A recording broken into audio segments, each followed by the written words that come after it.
Baik, ini ada pertanyaan mungkin dari akhwat ya. Semoga Allah senantiasa memberikan kebaikan kepada Ustadz. Amin. Mohon Ustadz sedikit menceritakan perjalanan hidup Ustadz yang dahulu saya tahu Ustadz ahli fisika, mengapa sekarang pindah ke ahli agama? Ini keluar jalur ini. Tidak sesuai dengan tema. Sama, ini juga pertanyaannya sama. Oh gitu ya. Dengan itu. Tayyib. Jadi kasih buku juga. Kasih buku juga. Nah, masalah. Yang ini yang buat akhwat. Karena judulnya tepat untuk akhwat, yang ini buat bapak. Ya.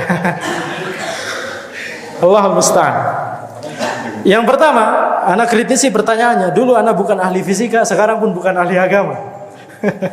Ya, jadi alhamdulillah ketika kami kuliah ke Amerika setelah lulus dari SMA 1 Pamekasan, kemudian kuliah ke UI 4 tahun, kemudian kuliah ke Amerika di tahun 2010. Di saat itu memang pemahaman agama kami pemahaman agama yang tradisional.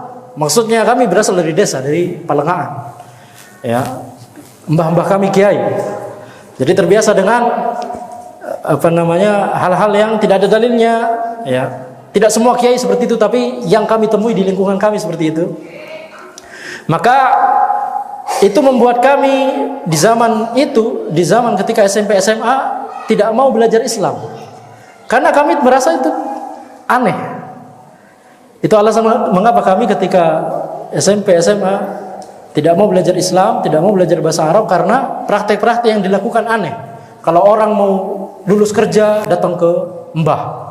Kalau orang mau lulus kuliah, datang ke mbah. Yani aneh sekali. Ya, alhamdulillah saat itu kami sudah memiliki fitrah bahwa ini salah gitu. Ya. Jadi padahal ketika kecil sudah sempat belajar bahasa Arab, sudah menghafal matan sudah, cuma kami tinggalkan gara-gara merasa aneh. Pun ketika ke UI masih merasa aneh. Ketika misalnya melihat bahwa ya orang-orang pergerakan misalnya, Anda merasa aneh dengan mereka. Ya, tidak ilmiah. Tetapi ketika kami berangkat ke Amerika, ya, ketika melihat dari luar, yang awalnya Islam di Indonesia, kita berada di dalam, kemudian ketika ke Amerika melihat dari luar, bertemu dengan orang-orang baru, bertemu dengan ya sumber-sumber ilmu baru, kamu melihat bahwa ternyata Islam itu ilmiah. Islam itu ilmiah. Contohnya waktu itu yang kami pelajari di Amerika Serikat, kitab yang pertama kali kami pelajari di Amerika Serikat itu adalah Kitab Tauhid. Mengapa kok kami sampai belajar Islam? Ini terloncat sebenarnya. Karena waktu itu sakit. Di Amerika kami sakit keras. Dan ini berbeda dengan sakit keras yang diisukan waktu kami di UI. Sempat beredar sakit keras ketika kami di UI, sampai gila dan sebagainya. Itu kesalahan. Itu kesalahan. Teman-teman kami nelpon kami ketika kami lagi lari pagi di UI. Andi, kamu katanya sakit keras. Enggak, saya lagi lari pagi, kenapa sih? Kayak gitu. Jadi ada isu waktu itu ketika kami di UI bahwa kami sakit keras. Ya, alhamdulillah kami tidak memikirkan masalah itu. Yang kami pikirkan hanya ibu yang menjadi sakit gara-gara banyak orang yang mengisukan bahwa kami gila, bahwa kami sakit keras. Nenek di Palengaan menjadi sakit gara-gara. Jadi semua orang yang menyebarkan itu dengan itu mereka punya tanggung jawab. Banyak pahalanya. Nah, jadi kalau cuma terpengaruh maka insya Allah tidak. Yang bermasalah adalah yang menyebarkan pertama kali. Nah, baik. Tapi ketika kami sampai di Amerika Serikat, kami ternyata beneran sakit keras. Ini berbeda dengan sakit keras sebelumnya.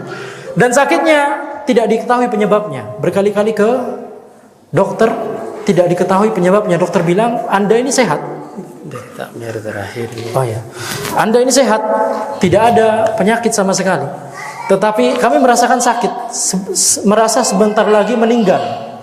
Masuk kamar mandi, ruang tertutup kecil, itu langsung udah kayak mau pingsan. Mau masak, ambil pisau, itu sudah gemeteran. Maka kondisi saat itu benar-benar sudah tidak kondusif. Kami ujian dari rumah, mau ngubungin keluarga di Madura, tidak mungkin, karena mereka pasti kepikiran anak di Amerika, harga pesawat mahal gitu ya. Tidak bisa sekedar saya sakit terus datang menjenguk, nggak mungkin ya. Harganya mahal sekali. Maka saat itu kami memilih diam, tidak berkata kepada siapa-siapa kecuali orang-orang terdekat 1-2 orang di Amerika. Sampai pada akhirnya merasa sudah ya pesimis, sudah entar lagi meninggal. Baru di saat itu kita merasa bahwa prestasi dunia kita selama ini tidak bermanfaat sama sekali. Ketika kita sudah merasa kita mau meninggal, maka apa yang kita perjuangkan selama ini, apa yang kita banggakan selama ini, ternyata tidak ada gunanya sama sekali. Tak lagi kita mati, antum mau ngapain? Maka di saat itu kami bertaubat. Kami beli terjemahan Al-Quran dalam bahasa Inggris. Kami belajar Islam. Kami mencari di internet Islam bermacam-macam. Islam mana yang benar, yang ilmiah, yang membuat saya selamat nanti kalau saya mati. Maka yang kami temui adalah Islam sesuai dengan pemahaman generasi terdahulu. Kalau kita belum dapat pemahaman tersebut, semoga Allah mengampuni kita. Tetapi ketika kita berusaha untuk mencarinya dan ada fasilitas untuk mencari, dan alhamdulillah sekarang ada internet, ada banyak telepon dan sebagainya, media, buku dan sebagainya tersebar. Ketika kita berusaha mencari, kita wajib untuk mencari. Ketika kita bisa untuk mencari, kita wajib untuk mencari. Ya, maka ketika itu kami menemukan bahwa ya yang paling menenangkan hati kami adalah Islam sesuai dengan pemahaman sahabat, tabi'in, tabi'in. Semua perkara agama itu mudah. Apa hukumnya? Apa dalilnya? Siapa yang mengatakan pertama kali? Kalau dari sahabat, dari tabi'in, dari tabi'in, khalas, ini sudah yang benar. Mudah. Kalau seandainya masih salah dalam 1-2 masalah, insya Allah Allah semoga mengampuni. Tetapi kita wajib terus untuk mencari. Ketika kita menemukan hadis, menemukan ayat, menemukan penjelasan ulama, maka disitulah kita memilih. Kita milih ini atau kita milih kebiasaan kita selama ini. Dan itulah yang kami lakukan. Kami memilih.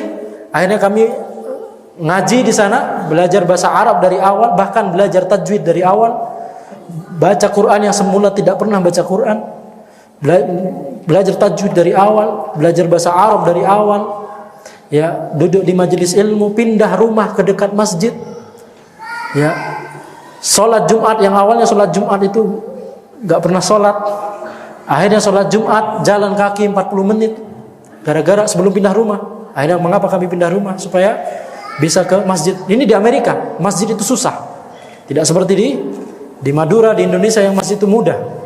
Ya, maka kitab tauhid, kitab yang pertama kali kami pelajari, mempelajari sebuah kaidah waktu itu bahwa ya kalau misalnya kita menetapkan sebuah sebab yang Allah tidak jadikan itu sebagai sebab, maka itu adalah syirik asghar.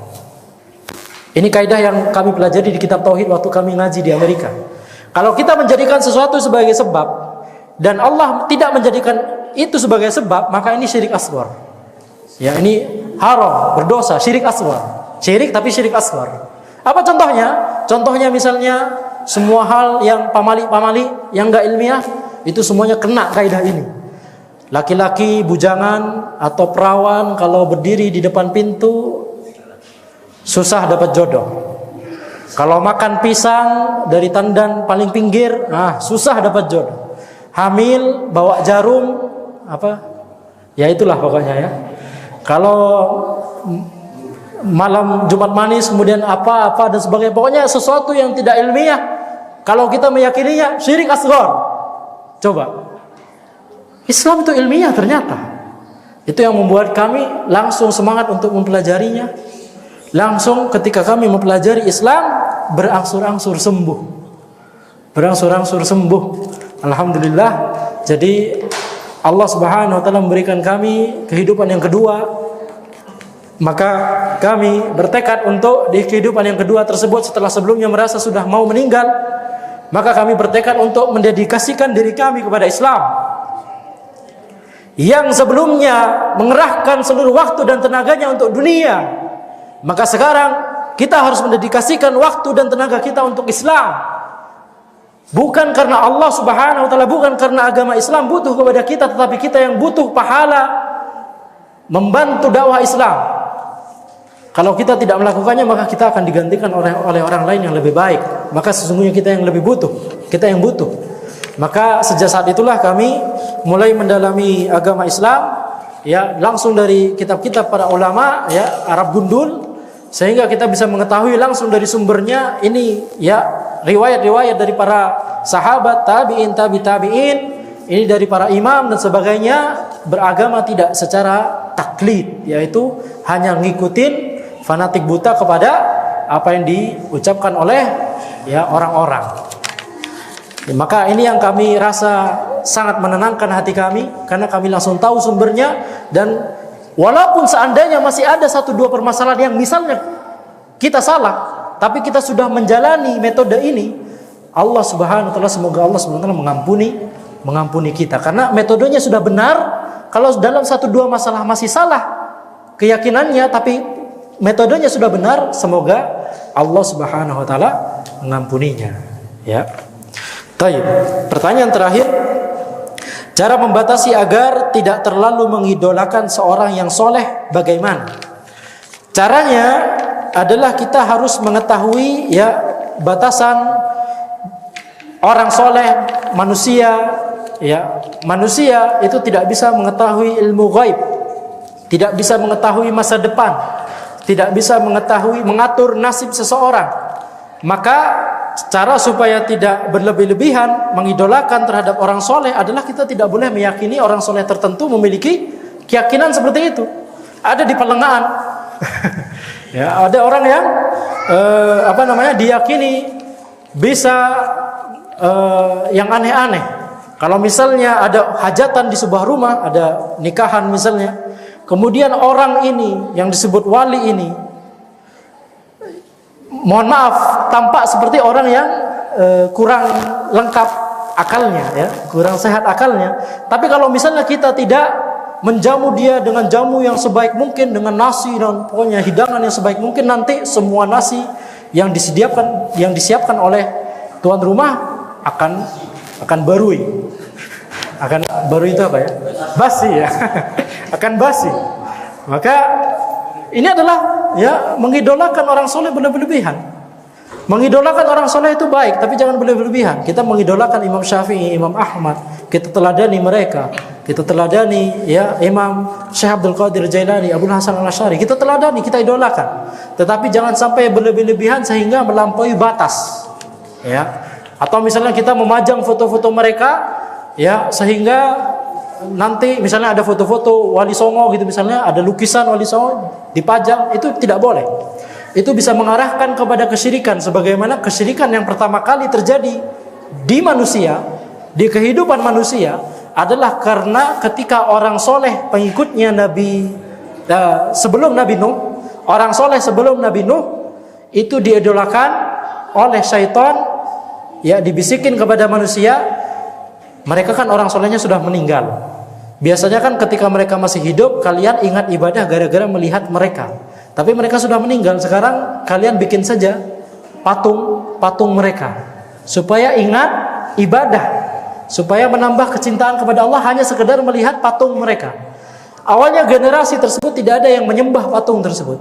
Tapi lama-lama setelah generasi berganti, generasi kedua, generasi ketiga, generasi keempat, niatan awal bikin patung terlupakan, sehingga lama-lama menyembah patung tersebut.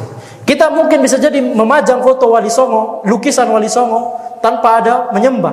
Tapi para ulama menyebutkan ini adalah jalan menuju kesyirikan yang dikhawatirkan sangat besar peluangnya menuju kesyirikan, yaitu ketika foto tersebut, ya, sudah terpampang, kemudian generasi berganti generasi, semakin lama orang semakin membuat kesyirikan. Dan ini terjadi kalau kita makan di beberapa warung Padang, itu ada foto kakek tua biasanya di beberapa warung Padang, dan foto kakek tua itu sama.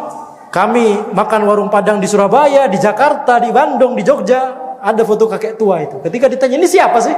Ini buyut antum. Jadi maksudnya satu keluarga gitu terpisah-pisah di berbagai kota buka warung Padang. Bukan. Ini ulama. Kalau majang fotonya di restoran, di warung kita, di warung Padang, rezeki akan mengalir lancar. Ini kesyirikan. Maka inilah yang dikhawatirkan oleh para ulama. Imam Syafi'i sendiri mengatakan bahwa berlebih-lebihan kepada orang soleh itu adalah jalan menuju kesyirikan. Maka cara supaya tidak berlebihan dalam mengidolakan orang soleh adalah tahu batasan. Mana mengidolakan yang baik, mana mengidolakan yang haram. Maka dengan demikian kita akhiri kajian kita, semoga bermanfaat karena waktu sudah larut, dan ini insyaallah bukunya disebarkan kepada yang berminat, yang mau bukunya langsung ambil ke depan saja ya. Kita tutup dengan doa kafaratul majlis. Subhanakallahumma wa bihamdika asyhadu an la ilaha illa anta astaghfiruka wa atubu ilaik.